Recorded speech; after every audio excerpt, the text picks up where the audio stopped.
Un príncipe convertido en esclavo, un amigo convertido en enemigo, y una sed de venganza tan profunda que solo la sangre podría calmarla. Esta es la historia de un hombre que lo perdió absolutamente todo. Fue arrastrado hasta el mismísimo infierno de las galeras romanas y juró que regresaría para destruir a quien le arrebató su vida, sin imaginar que su destino estaba entrelazado con el del hombre más influyente que jamás pisó la tierra. La historia de Judá Ben-Hur comienza en la majestuosa Jerusalén del siglo I, donde este noble príncipe judío vivía junto a su madre Miriam y su hermana Tirsa en una espléndida mansión que reflejaba la riqueza y el prestigio de su familia, disfrutando de una vida llena de privilegios y honor, hasta que el destino quiso que su antiguo amigo de la infancia, Mesala, regresara a Judea convertido en un ambicioso tribuno romano sediento de poder y gloria imperial. Y aunque al principio el reencuentro parecía prometedor, y ambos jóvenes recordaban con nostalgia los juegos y aventuras de su niñez, pronto quedó claro que Mesala había cambiado profundamente, pues ahora exigía que Ben-Hur traicionara a su propio pueblo, entregando los nombres de los judíos que se oponían a la ocupación romana, una petición que el honorable príncipe rechazó con firmeza, defendiendo la dignidad de los suyos, lo cual sembró en el corazón de Mesala un rencor que esperaba pacientemente el momento de vengarse. Y ese momento llegó de la manera más cruel e injusta, cuando durante un desfile en honor al nuevo gobernador Valerio Grato, una teja suelta del tejado de la casa de los Hur cayó accidentalmente hiriendo al romano. Un suceso fortuito que Mesala aprovechó para acusar falsamente a Ben-Hur de intento de asesinato contra el representante del emperador, ordenando su arresto inmediato, mientras su madre y hermana eran arrastradas a las húmedas y oscuras mazmorras, donde contraerían la terrible lepra. Y así comenzó el calvario de este hombre justo, que fue condenado sin juicio alguno a servir como galeote en las galeras romanas. Un destino peor que la muerte, donde los hombres remaban encadenados, hasta que sus cuerpos se rendían al agotamiento, siendo arrojados entonces al mar como desperdicios sin valor. Pero Ben-Hur se negó a dejarse vencer por la desesperación, y durante 3 largos años mantuvo viva la llama de la esperanza, alimentada por un ardiente deseo de venganza contra Mesala, y el anhelo de reencontrarse con su familia, soportando el látigo de los capataces, el hambre, la sed y el calor infernal bajo cubierta, mientras sus manos se llenaban de callos y su espalda de cicatrices, hasta que un día el destino volvió a intervenir cuando la flota romana fue atacada por piratas macedonios, y en medio del caos de la batalla naval, el cónsul Quinto Arrio cayó al agua a punto de ahogarse,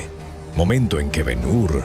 liberado de sus cadenas por el hundimiento de su nave, tuvo la oportunidad de escapar, pero en lugar de ello, rescató al noble romano salvándole la vida y manteniéndolo a flote sobre los restos del naufragio hasta que fueron rescatados por otra embarcación romana que resultó victoriosa en la contienda.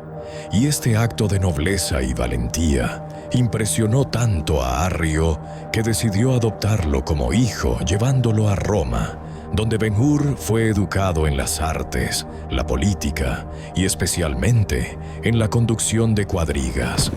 convirtiéndose en un extraordinario auriga que ganaba todas las carreras en los circos romanos, viviendo ahora como un ciudadano romano libre y respetado, pero sin poder olvidar jamás a su madre y hermana, cuyo destino desconocía, ni al traidor Mesala, cuya imagen alimentaba cada noche sus sueños de venganza, hasta que finalmente Arrio murió dejándole una considerable fortuna. Y Ben-Hur decidió regresar a Judea para buscar a los suyos y ajustar cuentas pendientes, encontrándose en el camino con el jeque árabe Ilderim, quien le ofreció conducir sus magníficos caballos blancos en la gran carrera de cuadrigas que se celebraría en el circo de Jerusalén, donde también competiría nada menos que Mesala, el hombre que había destruido su vida, y Ben-Hur aceptó sabiendo que esta sería su oportunidad de venganza, entrenando día y noche con los nobles corceles hasta formar con ellos un vínculo inquebrantable. Mientras tanto, descubría con horror que su madre y hermana habían sido liberadas de la prisión, pero convertidas en leprosas que vivían escondidas en las cuevas a las afueras de la ciudad, obligadas a alejarse de todo contacto humano. Un descubrimiento que destrozó su corazón, pero también fortaleció su determinación de destruir a Mesala. Ahora el destino había puesto frente a frente al verdugo y a su víctima, no en un campo de batalla, sino en la arena más mortal del Imperio Romano. 7 vueltas, 4 caballos desbocados, cuchillas girando a centímetros de la carne y un solo pensamiento en la mente de Ben-Hur: hoy uno de los dos no saldrá vivo de este circo y no pienso ser yo. Y llegó el día de la carrera, donde miles de espectadores llenaron las gradas del hipódromo, rugiendo de emoción mientras las cuadrigas se alineaban en la salida. Y cuando sonó la señal, los carros se lanzaron a una velocidad vertiginosa, levantando nubes de polvo, mientras los aurigas luchaban por tomar la delantera en las curvas cerradas, donde muchos perdían el control, estrellándose contra los muros de piedra. Y Ben-Hur y Mesala pronto quedaron disputándose el primer lugar, en un duelo personal, donde el romano utilizaba tácticas sucias, intentando destrozar las ruedas de su rival con las cuchillas que llevaba en su eje. Pero Ben-Hur demostró ser superior en habilidad y coraje, adelantándose en la última vuelta, mientras Mesala perdía el control de su carro, siendo arrojado violentamente contra la arena y pisoteado por los caballos de los competidores que venían detrás, quedando mortalmente herido y agonizando mientras Ben-Hur saboreaba una victoria que sin embargo le dejaba un sabor amargo, pues la venganza no le devolvía la paz ni sanaba las heridas de su alma. Y fue entonces cuando su camino se cruzó con el de un predicador nazareno llamado Jesús, de quien había escuchado hablar como un hacedor de milagros y mensajero de paz.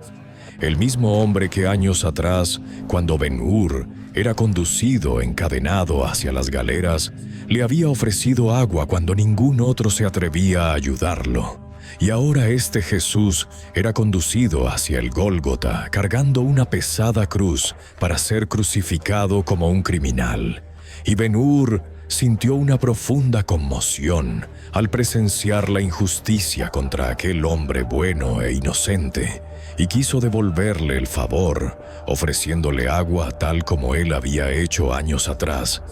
Pero los soldados se lo impidieron. Y mientras observaba la crucifixión bajo un cielo que se oscurecía misteriosamente, algo cambió en el interior de Ben-Hur.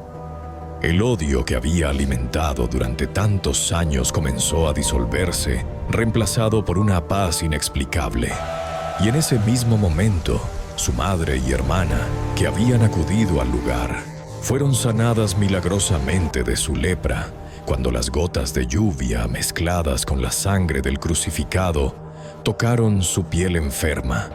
y la familia finalmente se reunió llorando de alegría y gratitud,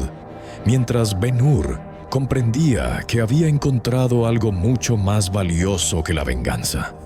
Había encontrado la redención y el perdón, transformándose de un hombre consumido por el rencor en un seguidor de aquel mensaje de amor que el nazareno había predicado. Había cruzado mares encadenado, había sobrevivido donde miles murieron, había aplastado a su enemigo bajo las ruedas de su propia ambición.